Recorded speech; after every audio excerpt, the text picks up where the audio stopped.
નવસારી જિલ્લાના અમલસાડ ખાતે આવેલી આઉટપોસ્ટના કોન્સ્ટેબલ દ્વારા મહિલા અને તેના પરિવાર સાથે થયેલી ગેરવર્તણૂકને લઈ તેમણે જિલ્લા પોલીસ અધિક્ષક સુશીલ અગ્રવાલને આવેદનપત્ર આપી ન્યાયની માંગણી કરી હતી। નવસારી જિલ્લાના ગણદેવી તાલુકાના દેવધા ગામમાં આવેલા વલ્લભનગર ખાતે રહેતા ગીતા ભરત હળપતિ નવસારી જિલ્લા પોલીસ અધિક્ષક સુશીલ અગ્રવાલને આવેદનપત્ર આપતા જણાવ્યું હતું કે ગીતા હળપતિની દીકરીને ગણદેવી તાલુકાના તલિયારા ગામમાં રહેતો વિજય સુમન પટેલ નામનો યુવક સમજાવી ફોસલાવી ભગાડી લઈ ગયો હતો। આ અંગે બિલીમોરા પોલીસ મથકમાં તેમણે અરજી આપી હતી। ત્યારબાદ અમલસાડ આઉટપોસ્ટના જમાદાર રેલિસ કિશન મોબાઈલ પર ફોન કરી તેમને બોલાવ્યા હતા અને ગીતા હળપતિ માથાના વાળ પકડીને થાપડ મારી ધક્કો માર્યો હતો તેમજ ગીતા હળપતિની સાથે આઉટપોસ્ટમાં પહોંચેલા ગણેશ ભરત હળપતિને પણ ગાળો આપી થાપડ મારી હતી।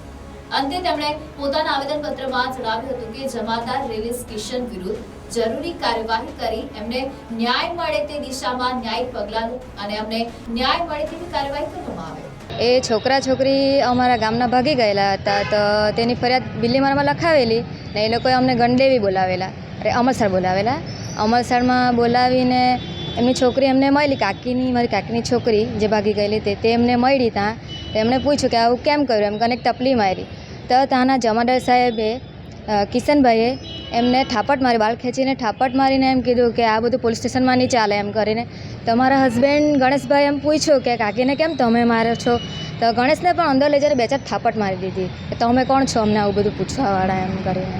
એટલે અમે એસપી સાહેબને આવેદનપત્ર આપ્યું છે અને કલેક્ટર સાહેબને પણ આપવા જઈ રહ્યા છીએ અમને ન્યાય મળે તે માટે। Report NCC news